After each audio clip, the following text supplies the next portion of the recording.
नमस्कार, आप देख रहे हैं मेरा YouTube चैनल। मैं हूं आदित्य श्रीवास्तव। साथियों, पिछले कुछ महीने पहले मेरी एक किताब पब्लिश होकर आई है बाजार में और जिसका नाम है तुम ही मैं हूं। फिलहाल मेरे हाथ में ये किताब है और आप देख रहे होंगे इसका जो कवर पेज है वो कुछ अलग तरीके का है। हालांकि उसके बारे में जरूर चर्चा करेंगे, लेकिन फिलहाल इस वीडियो को बनाने का मकसद क्या है इस पर पहले मैं थोड़ा प्रकाश डाल दूं, क्योंकि कई सोशल मीडिया एक ऐसी दुनिया है जहां जो लोग हमको जानते हैं, पहचानते हैं, जिनसे हम मिलते हैं या मिले हैं कभी, उन तक तो हम पहुंचते हैं। लेकिन सोशल मीडिया का एक ऐसा प्लेटफॉर्म है, चाहे वो यूट्यूब कह लें या तमाम अलग अलग फेसबुक कह लें, प्लेटफॉर्म है जहां पर कई बार आप लोगों से मिले नहीं होते हैं, लेकिन वो आपकी तस्वीरों से, आपके काम से आपको पहचान रहे होते हैं और कुछ लोग आपको पसंद भी कर रहे होते हैं, कुछ लोग आपसे बात करना चाहते हैं।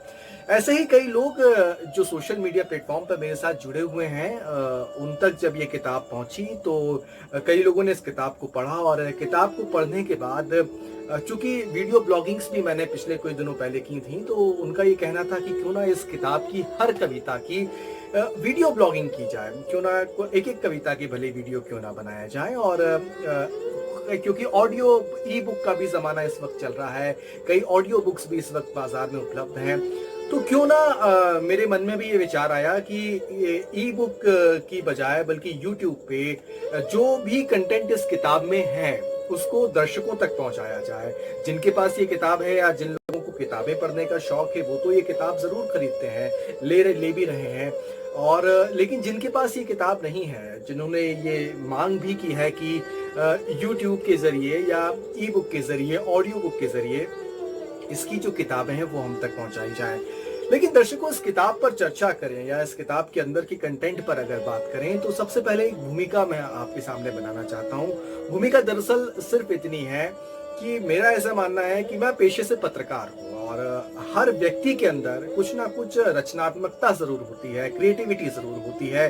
चाहे वो पत्रकार हो, चाहे वो डॉक्टर हो, चाहे वो इंजीनियर हो, चाहे किसी भी प्रोफेशन से जुड़ा हुआ व्यक्ति क्यों ना हो, लेकिन कई बार वो काम के जद्दोजहद में उसको बाहर नहीं निकाल पाता। वो उसको कई बार ये भी लगता है कि मैं अगर इसको, अपनी क्रिएटिविटी को, अगर उसे कविताएं पढ़ने का शौक है, अगर उसे डांस करने का शौक है, अगर उसे कोई भी गाना गाने का शौक है, तो कई बार वो ये दिमाग में रखता है कि अगर मैं ये बाहर करूंगा, सोशल मीडिया पे लेकर आऊंगा या गाऊंगा, इसको रिकॉर्ड करूंगा तो लोग क्या सोचेंगे इसको। तो कई बार लोग अपने शौक के लिए तो करते ही हैं, उसे रिकॉर्ड कर लेते हैं, अपना शौक करते हैं, लेकिन कई बार कुछ लोग सोशल मीडिया पर भी आते हैं।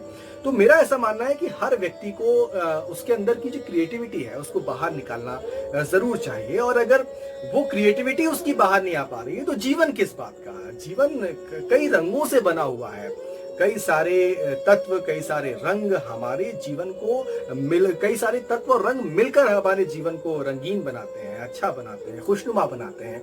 और अगर एक ही रस पे, एक ही रंग में अगर हम अपना जीवन जीते आए तो सोचिए कितना नीरस टाइप का हो जाता है।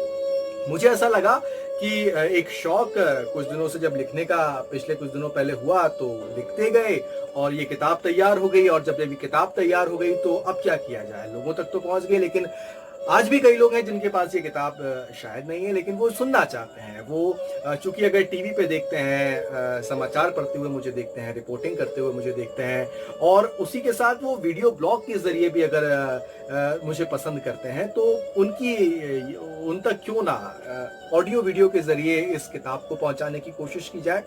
तो यही एक विचार है। और सबसे पहले अगर मैं इस किताब के कवर पेज की आपसे बात करूं तो आप देख रहे होंगे एक शख्स है जो आईने के सामने ऐसे उंगली दिखा के खड़ा हुआ है और वो रिफ्लेक्ट होके उसकी तरफ आ रही है।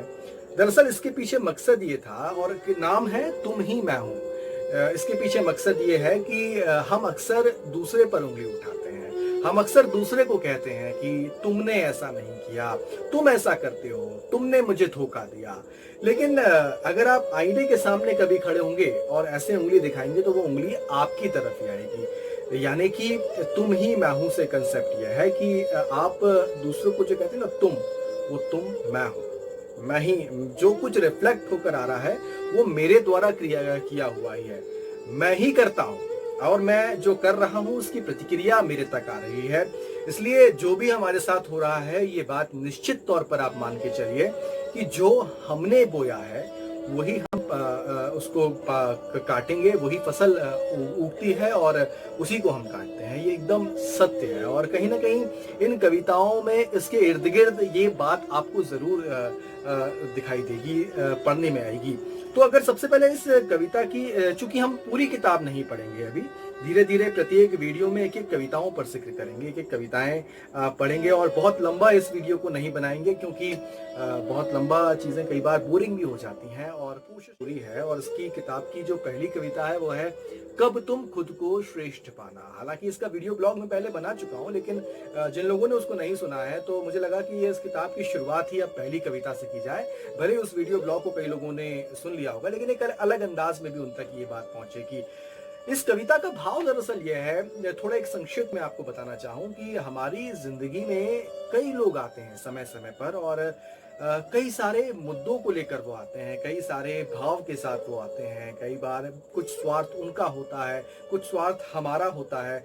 हम कई लोगों के पीछे भागते हैं अपने स्वार्थ के लिए या अपने काम के लिए, लेकिन उस प्रतिस्पर्धा के दौर में, उस जद्दोजहद के दौर में हम अपने आप को कहाँ खड़ा पाते हैं?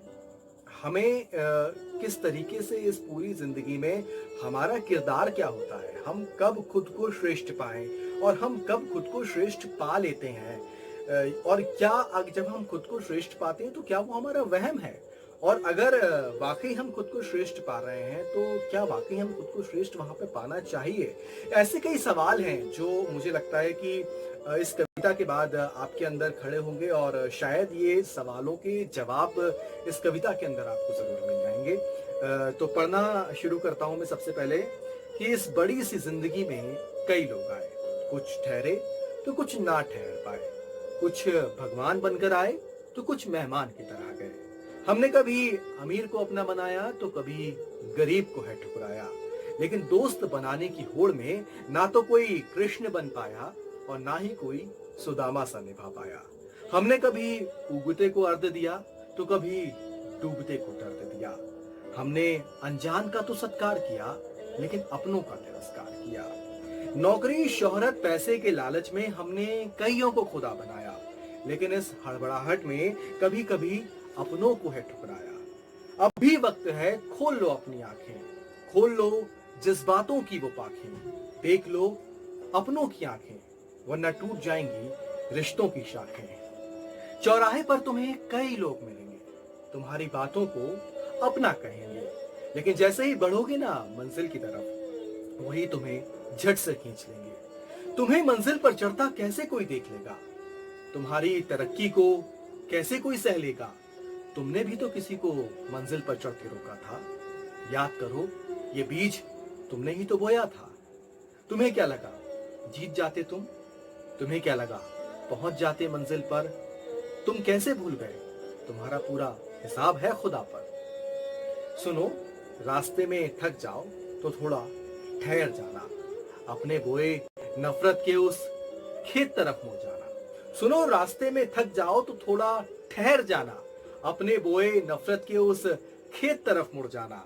जाने अनजाने में ही सही, अपने ही बोए नफरत के उस पौधे को उखाड़ जाना। अगर वो पेड़ बन गया हो तो उसे जड़ से काट जाना। तुम खुद पर भरोसा करना, तुम खुद की लकीर को बढ़ाना। जिस दिन समझ जाओगे ना ये ताना बाना, उस दिन खुद को श्रेष्ठ पाना। ये इस किताब की पहली कविता थी और इसका भाव आप समझे होंगे। मैंने कोशिश की कि आप तक जिस उद्देश्य से इस कविता को लिखा था उस भाव के साथ आप तक पहुंचाने की कोशिश करूं। और ये आज पहली कविता थी, आगे भी कोशिश करता रहूंगा कि अपनी इस किताब की जो बाकी कविताएं हैं वो आप तक पहुंचाऊं, ऑडियो वीडियो के जरिए, इस वीडियो के जरिए। और यदि आपको ये वीडियो पसंद आए और आपको ये कविताएं पसंद आ रही हैं या मेरा काम पसंद आए तो ये मेरा YouTube चैनल है, आप इसको सब्सक्राइब भी कर सकते हैं। इसको आप सब्सक्राइब जरूर करिएगा और नोटिफिकेशन अगर आप चाहते हैं, जब भी अगर मैं कोई वीडियो अपलोड करता हूं और आपको लगता है कि वो आप तक पहुंच जाए, आपको इस बात की सूचना मिल जाए, तो बेल आइकन जरूर दबाइएगा ताकि आप तक नोटिफिकेशन पहुंच सके। तो फिलहाल साथियों, आज इस वीडियो में इतना ही। उम्मीद है जल्द आपसे मुलाकात होगी। अब मिलते रहेंगे। नमस्कार।